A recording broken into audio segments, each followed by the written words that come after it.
और अक्षय नवमी पर किया गया कोई भी पुण्य अक्षय फल के रूप में प्राप्त होता है, वह कभी नष्ट नहीं होता है, कभी नष्ट नहीं होता है। अक्षय नवमी को कुष्मांड नवमी भी, आंवला नवमी भी कहा जाता है। यह 31 अक्टूबर को पड़ रही है। 31 अक्टूबर को अक्षय नवमी मनाते हुए आप लोग आंवले का पूजन करो, आंवले के नीचे ब्राह्मण का पूजन करो, ब्राह्मण संतों को आंवले के नीचे जिमाओ।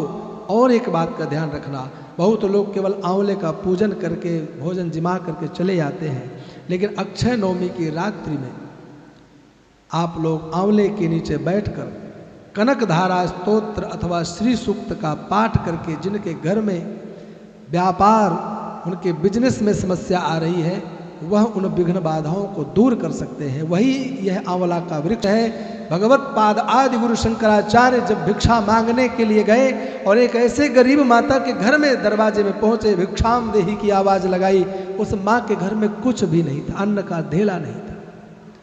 उस माँ ने घर में रखा हुआ एक आंवला था, उसको उठा करके लाई और जा करके शंकराचार्य भगवान के भिक्षा पात्र में डाला।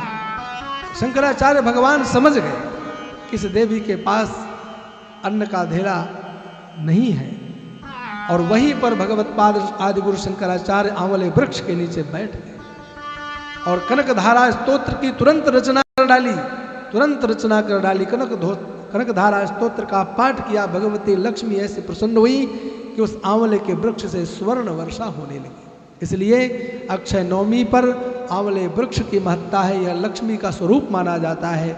इस दिन आप लोग आंवले का पूजन करें, कनकधारा स्तोत्र का ब्राह्मणों के द्वारा खूब डटकर पाठ कराएं, दिन में रात्रि में अनुष्ठान करवाएं, ब्राह्मण को इसी वृक्ष के नीचे जिमाएं और आनंद पूर्वक अनेक पुण्यों की प्राप्ति करें। यह वही कार्तिक का महीना है। यहाँ पर स्पष्ट लिखा है कि कार्तिक महीने में कृत्तिका नक्षत्र के योग में कार्तिक भगवान का पूजन अनेक पुण्यों को प्रदान करने वाला है।